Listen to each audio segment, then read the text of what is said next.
عمل ہو گیا الحمدللہ، اللہ قبول فرمائے۔ اس قسم کے دنوں کے بارے امام حسن بصری رحمہ اللہ، جو وقت کے ولی اللہ عالم ربانی تھے، کبار تابعین میں ان کا شمار ہوتا ہے،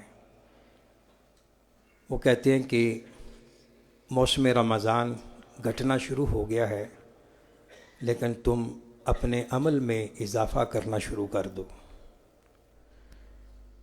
یہ نہ ہو کہ ہمارا ذوق تلاوت قرآن، ذوق تراویح، ذوق عبادات، مناجات وہ بھی ریورس ہونا یہ چاہیے کہ جوں جوں رمضان اختتام پذیر ہو رہا ہے تو اسی حساب سے ہمارا ذوق عبادت بھی ڈیولپ ہونا چاہیے۔ عموماً ہوتا یہ ہے کہ درمیانی عشرے میں تراویح پڑھنے والے تقریباً 70% رہ جاتے ہیں یا 80%، تو آپ نے اس کلچر کو اپنی ہمت سے، اللہ کی مدد سے ختم کرنا ہے انشاءاللہ۔ تو مجھے امید ہے کہ جس طرح آپ نے آغاز سے اب تک اپنی حاضری کو اللہ کی رضا کے لیے یقینی بنایا ہوا ہے، تو انشاءاللہ آپ نے رمضان کے آخر تک اسی ذوق و شوق سے آتے رہنا ہے اور قرآن کریم کی تلاوت سننی ہے۔ اللہ تعالی ہمیں بقیہ شب و روز کو بھی اس سے زیادہ ذوق شوق کے ساتھ گزارنے کی توفیق عطا فرمائے۔ دوسری بات کہ پہلے بھی توجہ دلائی ہے کہ بچوں کا مسجد کے ساتھ تعلق یہ ایک امر مطلوب ہے اور ہونا چاہیے۔ جو حضرات و خواتین اپنے بچوں کو نماز تراویح میں ساتھ لے کر آتے ہیں، ہم ان کو خوش آمدید کہتے ہیں، اہلاً و سہلاً و مرحبا، بڑی خوش آئند بات ہے۔ اگر مسجد میں بچے آتے ہیں ذوق سے، شوق سے، ایک لگن سے، تو یہ ہم سب کے لیے لائق تحسین بات ہے، اسے اپریشیٹ کرنا چاہیے۔ بچے بچے ہوتے ہیں، بچوں سے کوئی ایسی حرکت سرزد ہو جائے جو بزرگوں کے مزاج کے منافی ہو تو اسے حکمت دانائی کے ساتھ ڈیل کرنا چاہیے۔ یہ انداز اختیار نہیں کرنا چاہیے کہ بچے متنفر ہو جائیں۔ چند دن پہلے ایک محترمہ کا مجھے ایک خط آیا، میں چاہتا تھا کہ شیئر کروں لیکن وقت کم ہوتا ہے، تو اس کا لب لباب یہی تھا کہ مجھے انتہائی دکھ ہوا جب چند خواتین نے بچوں کو بڑی سختی سے ڈانٹا۔ تو انہوں نے پھر اپنا واقعہ بھی بیان کیا کہ میرے ساتھ بھی بچپن میں ایسے ہوا تھا، پھر میں مسجد سے بڑی بدظن ہوئی، پھر اللہ نے مجھے دوبارہ ہدایت دی۔ دیکھیے، یعنی ایک بچے کو ڈانٹنا اس انداز میں کہ بچہ سہم جائے، گھبرا جائے، دوبارہ مسجد میں آنے سے وہ بدکنے لگے، گھبرائے، تو یہ تربیت نہیں ہے، بلکہ یہ بچے کی نفسیات پہ منفی اثر پیدا کرتا ہے۔ تو بچوں کو پیار محبت سے سمجھائیں۔ مسجد کے ڈسپلن کو فالو اپ کرنا ہر ایک کی ذمہ داری ہے، چھوٹا ہے، بڑا ہے، مرد ہے، خاتون ہے، ہر ایک اس میں کنٹریبیوشن کرے۔ اگر بچے بہت زیادہ تنگ کرتے ہیں تو ان کی ماؤں سے گزارش ہے کہ وہ کمرے میں لے کر ان کو بیٹھ جایا کریں، قرآن کریم کی تلاوت سنیں۔ قرآن کریم مسجد کے بھی آداب ہیں، ہم ان کو بھی مد نظر رکھنا ہے۔ بچوں کی کونسلنگ ہو، ٹریننگ ہو، اور بچوں کو اپنے مزاج، گرم مزاج سے یا جذباتی کیفیت سے ان کو مسجدوں سے دور کر دینا، یہ کوئی دانش مندی نہیں ہے۔ بچے آتے ہیں، ہمیں بھی شوق، ہمیں بھی خوشی ہے، والدین کو بھی خوشی ہونی چاہیے۔ اللہ تعالی ہماری مسجد میں حاضری کو قبول فرمائے اور ہمیں مسجد اور تلاوت قرآن کریم اور مجلس کے آداب کو مد نظر رکھنے کی توفیق عطا فرمائے۔ اگر کسی خاتون، کسی مرد کو بچوں کا شور شغب بہت اچھا نہیں لگتا تو ان کو پیار سے سمجھائیں، ان کے والدین کو ان کو بتائیں کہ یہ مسجد کے آداب ہیں، تو والدین بھی احساس کریں کہ یہ ہماری ذمہ داری ہے سب سے پہلے کہ ہم جن بچوں کو ساتھ لے جا رہے ہیں کہیں ان کا جانا ہماری عبادت میں تشویش کا ذریعہ نہ بنے، تو بچوں کی آمد ان کے لیے بھی ایک تربیت ہے۔ بارک اللہ فیکم۔ سورہ مریم، سورہ طٰہٰ اور سورہ انبیاء، 3 سورتوں کی انشاءاللہ تلاوت ہوگی۔ سورہ مریم یہ بذات خود اس بات کی نشانی ہے کہ اسلام میں، قرآن میں عورتوں کا کتنا احترام ہے۔ مریم علیہ السلام جو حضرت عیسیٰ علیہ السلام کی صاحبزادی ہیں، آل عمران کی فرزند ارجمند ہیں۔ آل عمران، جس سورت ایک آل عمران اسی خانوادے کے نام سے ہے، تو مریم کا تعلق بھی اسی خاندان سے ہے، اور ان کے بیٹے اللہ نے ان کو بن باپ پیدا کیا، پھر نبی بنایا، اور یحییٰ علیہ السلام ان کی بہن کے بیٹے، وہ بھی نبی تھے۔ ان کے خالو زکریا علیہ السلام بھی نبی تھے۔ بڑی عظیم و شان صورت ہے، پڑھنے میں بھی سننے میں بھی ایک حلاوت اور ایک رقت طاری ہوتی ہے۔ کاش کہ ہم سمجھ کر قرآن کریم کو پڑھنا شروع کریں۔ مریم کا معنی ہے خوبصورت، اور یہ بھی اسلام کا ایک درس رواداری ہے کہ جو دفاع قرآن نے مریم کے بارے کیا ہے وہ تورات انجیل بھی نہیں کر سکی۔ یہود و نصارہ مریم علیہ السلام کے بارے افراط و تفرید کا شکار ہیں، اور جو اللہ تعالیٰ نے قرآن کریم میں حضرت مریم کی سیرت کو محفوظ کیا ہے، وہ آج بھی ان کی عصمت، عفت اور ان کی عزت پر دلیل ہے۔ انہوں نے تو مریم کو بھی معاف نہیں کیا۔ کسی نے کہا کہ ان کا کسی کے ساتھ ناجائز تعلق تھا، اور کسی نے غلو کرتے ہوئے ان کو خدا، 3 خداؤں میں سے خدا کہہ دیا، تو اللہ نے ان خیالات کی تردید کی ہے، اور جو اصل تعلیمات ہیں انجیل کی، تورات کی، مریم کے بارے، اسی طرح مریم علیہ السلام جو صورت ہے وہی تعلیمات ہیں۔ یہ اس صورت کی جب تلاوت کی گئی نجاشی کے دربار میں، مشہور قصہ ہے، تو بادشاہ عدل پسند تھا۔ اس نے جب حضرت جعفر بن ابی طالب جو حضرت علی کے بڑے بھائی تھے ان سے یہ تلاوت سنی، تو زمین سے تنکا اٹھایا اور کہا کہ مریم اور عیسیٰ مقام جو اس صورت میں بیان ہوا ہے ایک تنکے سے بھی بڑھ کر نہیں ہے۔ یعنی انہوں نے بھی قرآن کریم کی تعلیمات کو اپریشیٹ کیا، حق بات کہی انہوں نے۔ تو یہ سورہ کی تلاوت نجاشی بادشاہ اور اس کے بڑے بڑے جو پادری تھے ان کے ہدایت کا بھی ذریعہ بنی۔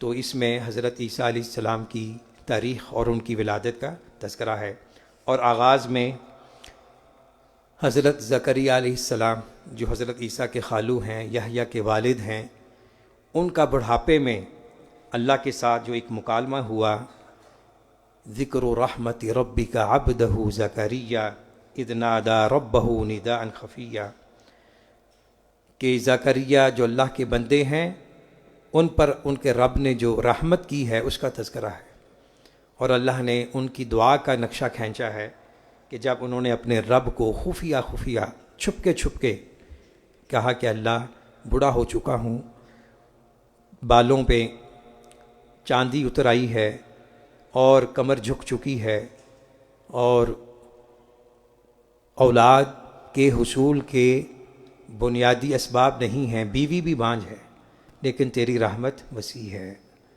میں چاہتا ہوں تو مجھے اس بڑھاپے میں ایک ایسا نور نظر دے دے جو میرا اور میرے آباء و اجداد کا والی وارث بنے، آل یعقوب کا۔ یہ ان کی سوچ تھی۔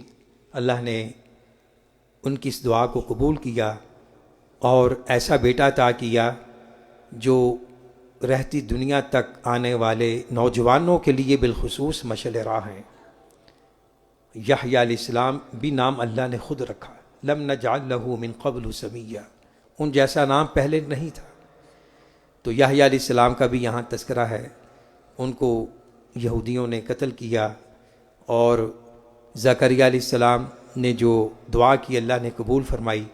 پھر حضرت عیسیٰ علیہ السلام کی ولادت کا صحیح تذکرہ ہے کہ بن باپ ان کی جو ولادت ہے یہ اللہ کا معجزہ ہے۔ تو مریم علیہ السلام کی کیا کیفیت تھی اس کا تذکرہ ہے۔ تو بہرکیف اللہ نے کہا کہ یہ کام ہو کر رہے گا۔ اسے ہم ایک معجزے اور دلیل اور ایک بڑی نشانی کے طور پہ لوگوں کے سامنے پیش کرنا چاہتے ہیں کہ جو اللہ مسبب الاسباب ہے، کبھی وہ اسباب کے بغیر بھی اپنے حکم کو نافذ کرتا ہے۔ تو زکریا علیہ السلام کی پیدائش کا ذکر اور پھر مریم علیہ السلام کی بے بسی، عاجزی کا، کہا کہ کاش میں مر چکی ہوتی، اس کا بھی تذکرہ ہے۔ پھر کہا کہ میں جب ولادت ہوئی کیا منہ دکھاؤں گی قوم کو، تو فرمایا اس گھبرانے کی ضرورت نہیں، آپ نے اس بچے کی طرف اشارہ کر دینا ہے۔ تو اس نے کہا قال انی عبد اللہ آتانی الکتاب وجعلنی نبیا وجعلنی مبارکا اینما کنت۔ بڑی یعنی معنی خیز آیات ہیں۔ پھر بچپن میں عیسیٰ علیہ السلام نے اپنے برحق ہونے کی گواہی دی تو لوگ دھنگ رہ گئے۔ عیسیٰ علیہ السلام کی ہسٹری ایک مستقل موضوع ہے، قرآن کریم کے مختلف مقامات میں ان کا تذکرہ موجود ہے۔ تو یہاں مریم اور ان کے بیٹے عیسیٰ جو بن باپ پیدا ہوئے ان کی ولادت کا تذکرہ ہے۔ اس کے بعد حضرت ابراہیم علیہ السلام کی دعوت اور ان کی ہجرت کا تذکرہ ہے۔ بالخصوص انہوں نے جو اپنے والد سے مکالمہ کیا اپنی بات کو کنوے کرنے کے لیے، دعوت توحید کے لیے، اس کا ذکر اس سورہ کریمہ ایک سورہ مبارکہ کا حصہ ہے۔ اور یا ابتی 3-4 دفعہ وہ الفاظ کہہ رہے ہیں۔ باپ یعنی کافر ہے، مشرک ہے اور دھمکیاں دے رہا ہے، لیکن اس کے باوجود آگے سے باپ کے ادب احترام میں کوئی کمی نہیں آنے دی۔ انہوں نے بڑے احسن انداز میں اپنے والد کو مخاطب کیا کہ شاید ان کا دل نرم پڑ جائے۔ بہرحال انہوں نے احسن انداز میں باپ کو دعوت توحید دی اور معبودان باطلہ جو تھے ان کی بے ثباتی کا ذکر کیا، کہا کہ یہ کسی نفع نقصان کے مالک نہیں ہے۔ تو آخر میں باپ نے دھمکی دے کے نکال دیا۔ تو اس وقت بھی جاتے ہوئے غصہ نہیں کیا، ابراہیم نے کہا سلام علیک ساستغفر لک ربی انہ کان بی حفیہ۔ یہ ہے ایک یعنی اچھے انسان کا، ایک نبی کا اخلاق باپ کے حوالے سے، اگرچہ باپ اس کے دین کے پر نہیں ہے، تو اس سے نوجوان جو اولاد ہے ان کو درس لینا چاہیے کہ اگر ہمارے والدین بوڑھے ہیں تو ہمیں ان کی عزت توقیر میں اور اضافہ کرنا چاہیے، نہ کہ ان کے بارے انسان اف کہے اور ان کو تنگ کرے اپنی حرکتوں سے، اپنی اداؤں سے۔ نیک اولاد کی یہ سعادت مندی ہے کہ وہ اپنے والدین کے کلیجے کو ٹھنڈا کریں اپنی عادات سے، اپنے رویوں سے اور اپنی ڈیل سے۔ شرکیہ کلمات کی کراہت کا ذکر ہے کہ یہ یہودی جو عزیر کو اللہ کا بیٹا کہتے ہیں، عیسائی عیسیٰ کو اللہ کا بیٹا کہتے ہیں، اور یہ مشرکین مکہ فرشتوں کو اللہ کی بیٹیاں کہتے ہیں، تو اللہ فرماتے ہیں کہ یہ اتنا سنگین اور کڑوا جملہ ہے، اگر یہ آسمان سن لے تو پھٹ جائے، اور زمین کو علم ہو جائے تو شک ہو جائے، اور پہاڑ کو خبر ہو تو ریزہ ریزہ ہو جائے۔ یعنی یہ جو شرکیہ کلمات، اللہ کے بارے یہ کہنا کہ اللہ کی اولاد ہے، یہ اللہ کو انتہائی ناگوار جملہ ہے، اللہ کے لیے ناگوار ہے اور بہت بڑا باطل اور جھوٹ ہے۔ اللہ کی نہ کوئی اولاد ہے، نہ وہ کسی کی اولاد ہے۔ سورہ طٰہٰ کے آغاز میں قرآن کریم کی حقانیت، صداقت کا بیان ہے، اور مشہور سیرت اور تاریخ کی روایات کی روشنی میں یہ صورت حضرت عمر کے قبول اسلام کا ذریعہ بنی۔ سورہ مریم نجاشی بادشاہ کے قبول اسلام کا ساتھ ذریعہ بنی، اور یہ سورہ طٰہٰ حضرت عمر کے قبول اسلام کا ذریعہ بنی۔ وہ ایک دن باہر نکلے بڑے غصے میں، جب مسلمان نہیں ہوئے تھے، ارادہ کیا ہے کہ میں نے آج محمد کو قتل کرنا ہے، الیاذ باللہ۔ تو کسی نے کہا کہ پہلے گھر کی خبر لو۔ بہن کے گھر گئے، دیکھا کہ وہاں قرآن کی تلاوت ہو رہی ہے، بہن کو بھی مارا، بہنوئی کو بھی مارا۔ پھر تھوڑا سا غصہ ٹھنڈا ہوا تو کہا اچھا، وہ ڈٹ کے کہتے کہ آپ مارتے رہو، ہم نے جو اسلام قبول کر لیا ہے اب اس پہ ہم جم گئے۔ تو پھر بہن سے کہا کہ جو تم پڑھ رہے تھے مجھے بھی سناؤ۔ تو حضرت خباب بن ارت نے سورہ طٰہٰ سنائی، وہ چھپے ہوئے تھے تو وہ بھی سامنے آ گئے، تو سورہ طٰہٰ سنی تو ان کا دل پسیج گیا، نرم پڑ گیا۔ پھر وہاں انہوں نے قبول اسلام کا اعلان کیا، اور حضرت خباب نے کہا کہ میں نے کل نبی کی زبان سے یہ دعا سنی تھی کہ اللہ ابو جہل یا عمر کے ذریعے اسلام کو سرفرازی عطا فرما، تو لگتا ہے کہ دعا کی قبولیت کا وقت آ گیا ہے۔ تو پھر وہاں سے حضرت عمر سیدھے نبی اکرم صلی اللہ علیہ وسلم کی خدمت میں حاضر ہوئے۔ وہ واقعہ بھی کتب احادیث میں موجود ہے۔ تو وہاں جب پہنچے تو بلند تکبیر سے فضا گونج اٹھی، اور جو مشرکین مکہ تھے وہ بڑے گھبرا گئے کہ اب ہمارا کیا بنے گا۔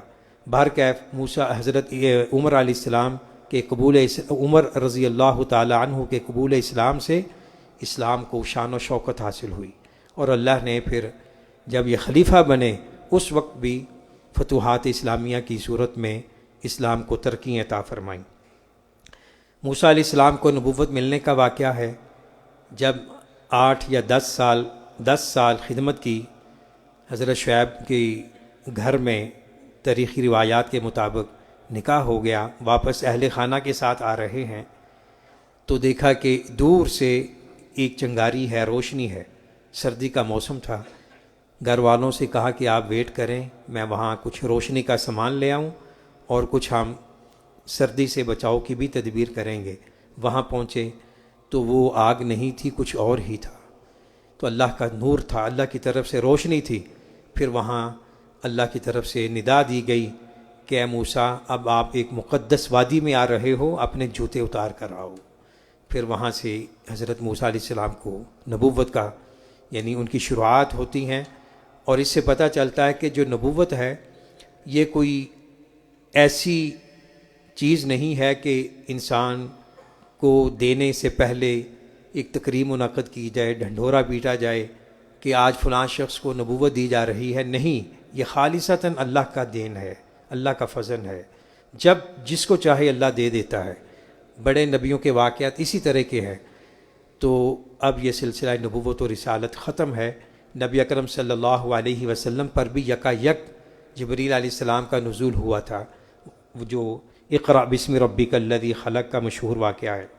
موسیٰ علیہ السلام کے جو معجزات تھے ان کا تذکرہ ہے۔ رب اشرح لی مشہور دعا وہ اسی صورت کا حصہ ہے، اور انہوں نے اللہ سے یہ بھی دعا کی کہ اللہ میرے بھائی ہارون کو میرا ممد معاون بنا دے۔ تو یہ ایک دو بھائیوں کا کردار بھی سامنے آتا ہے، حابیل قابیل کا بھی کردار ایک طرف ہے، اور یہ نبی زادے نبی موسیٰ علیہ السلام اور ان کے بھائی موسیٰ علیہ السلام نے سفارش کی۔ یہ واحد واقعہ ہے کہ اللہ نے اپنے کسی نبی کی سفارش اور دعا پر کسی کو نبوت عطا کی ہو۔ بھائی کے حق میں کہہ رہا ہے کہ اللہ اس کو میرا ممد بنا دے، میرے معاملے میں شریک کر دے، تو اللہ نے ان کی اس دعا کو بھی قبول کیا۔ موسیٰ علیہ السلام کو جب نبوت دے دی، ہارون علیہ السلام کو ساتھ کر دیا، تو پھر کہا کہ بھئی جاؤ، نرمی سے جا کر بات کرنی ہے۔ یہاں قابل غور بات یہ ہے، فرعون جو سرکش ہے، متکبر ہے، ظالم ہے، اس سے کہا جا رہا ہے کہ نرمی سے بات کرنی ہے، شاید وہ ڈر جائے، قبول کر لے۔ تو جو لوگ مسلمانوں میں دعوت کا کام کرتے ہیں ان کو بدرجہ اولا اپنا مزاج نرم رکھنا چاہیے، اور نرمی سے، شائستگی سے، تہذیب سے لوگوں کو ہدایت کی طرف، دعوت کی طرف بلانا چاہیے۔ موسیٰ علیہ السلام کو دو بڑے معجزے عطا ہوئے، ایک وہ لاٹھی کا، ایک اپنا ہاتھ بغل میں ڈالتے تو وہ روشن ہو کر باہر آ جاتا۔ تو اللہ نے یہ دونوں معجزے عطا کیے۔ اور دوسرے فرعون نے جو اپنے مد مقابل لوگوں کو کھڑا کیا وہ جادوگر تھے۔ موسیٰ علیہ السلام کا ان کے ساتھ مقابلہ ہوا، وہ سمجھ گئے کہ موسیٰ علیہ السلام کی جو تدبیر ہے، جو معجزہ ہے، یہ دنیا کا کوئی جادوگر پیدا نہیں کر سکتا۔ وہ حقیقت حال سمجھ گئے، تو انہوں نے موسیٰ علیہ السلام اور ہارون علیہ السلام کے رب پر ایمان لانے کا اعلان کر دیا۔ فرعون لال پیلا ہو گیا، اس نے کہا یہ کیسے ہو سکتا ہے، میری اجازت کے بغیر تم ایمان لے آؤ. تو انہوں نے کہا کہ جو تم نے کرنا ہے کر لو، ہم تو اپنے رب پر ایمان لے آئے ہیں. ان کے دل میں اللہ نے ایمان کی روشنی کو منور کر دیا تھا. بنی اسرائیل کی مصر سے ہجرت کا واقعہ ہے، اور پھر ان کو نجات دی اور فرعون کو غرق کیا. پھر اس کے بعد ایک سامری شخص تھا جس نے بنی اسرائیل میں بچھڑے کو پوجنا، گسالہ پرستی کو رواج دیا، اس کا ذکر ہے. تو آدم علیہ السلام کا جنت میں جانا اور پھر وہاں سے نکلنا، اس کا تذکرہ ہے. شیطان نے بھی غلطی کی اور ہمارے والد محترم آدم علیہ السلام سے بھی غلطی ہوئی، لیکن دونوں میں فرق ہے. شیطان کی غلطی ایک پلان کا حصہ تھا، سوچ سمجھ کے اس نے کی، سرکشی اور بغاوت کرتے ہوئے کی، اور وہ اپنی غلطی پہ جمع رہا، ڈٹا رہا، اس لیے وہ ہمیشہ دھتکار دیا گیا. جبکہ آدم علیہ السلام کی غلطی بھول تھی، نسیان تھا. جب ان کو احساس ہوا، انہوں نے فوراً اللہ سے توبہ کی. ربنا ظلمنا انفسنا وان لم تغفر لنا وترحمنا لنکونن من الخاسرین. تو اب بنی آدم جو ہیں یہ جب اللہ کی ہدایت پر عمل کریں گے اور اللہ کی طرف رجوع کریں گے تو یہ اپنے کھوئے ہوئے مقام کو دوبارہ حاصل کر لیں گے. تو انسان کا جو اصل مقام ہے وہ جنت ہے، لیکن اب واپس جانے کے لیے کچھ شرائط ہیں، ان کو فالو اپ کرنا ہوگا. اللہ کی نصیحت سے منہ موڑنے والوں کو اللہ نے دھمکی دی ہے، وعید سنائی ہے کہ جو میرے ذکر سے اعراض کرتے ہیں میں ان کی معیشت کو تنگ کر دیتا ہوں اور قیامت کے دن ان کو اندھا اٹھاؤں گا.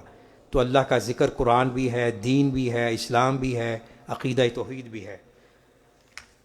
اور رسول اللہ صلی اللہ علیہ وسلم کو نصیحت کی گئی ہے کہ یہ جو دنیا دار لوگ ہیں آپ ان کی طرف نظریں نہ اٹھا کے آپ ان سے مروب نہ ہوں. یہ عارضی دنیا کی نعمتیں ہیں جو اللہ نے آپ کو مقام عطا کیا ہے علم کے اعتبار سے، دین کے اعتبار سے. اس کے مقابلے میں یہ دنیا کچھ بھی نہیں ہے. سورہ انبیاء میں حضرات انبیاء علیہم السلام کا تذکرہ ہے اور ان کا جو نقطہ اشتراک ہے دعوتی اعتبار سے اس کا ذکر ہے. توحید کے پر اللہ نے دلائل دیے ہیں اور شرک کی مذمت کی ہے عقلی، نقلی، تاریخی اعتبار سے. تو اس صورت کا نام سورہ انبیاء ہے.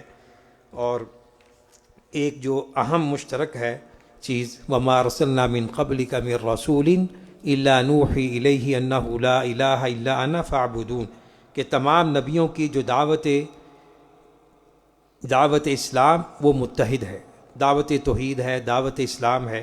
یعنی سب نبیوں نے اسی دعوت کی طرف لوگوں کو بلایا. اور عقلی دلیل دی ہے عقیدہ توحید پر کہ اگر کسی نظام میں، کسی ادارے میں دو سربراہ ہوں تو اس ادارے کا نظام چلنا مشکل ہو جاتا ہے. اگر آسمان و زمین کے دو خدا ہوں تو یہ پھر نظام تہ و بالا ہو جائے گا، فساد کا شکار ہو جائے گا. تو عقل بھی کہتی ہے جو ساری کائنات کا رب ہے وہ ایک ہی ہے اور وہی معبود برحق ہے. حضرت ابراہیم علیہ السلام، لوط علیہ السلام اور یونس، ایوب علیہ السلام ان کا مختصر تذکرہ ہے. اور نبی اکرم صلی اللہ علیہ وسلم، اسی طرح حضرت داؤد، سلیمان علیہ السلام کا بھی تذکرہ ہے. اور نبی اکرم صلی اللہ علیہ وسلم کے بارے وَمَا أَرْسَلْنَاكَ إِلَّا رَحْمَةً لِّلْعَالَمِينَ، یہ جو ہم مشہور آیت پڑھتے ہیں یہ بھی اسی صورت کا حصہ ہے. تو اللہ کے رسول صلی اللہ علیہ وسلم کا جو وجود ہے یہ ساری کائنات کے لیے رحمت ہے، نباتات کے لیے، جمادات کے لیے، حیوانات کے لیے. آپ صلی اللہ علیہ وسلم کا وجود اور آپ کی سنت اور سیرت تمام جہانوں کے لیے مشعل راہ ہے. اللہ تعالی ہمیں آپ کی سیرت کو اختیار کرنے کی توفیق عطا فرمائے. اللہ تعالی ہمیشہ ہمارے دلوں کو قرآن کریم کے نور سے منور فرمائے. وآخر دعوانا ان الحمد للہ رب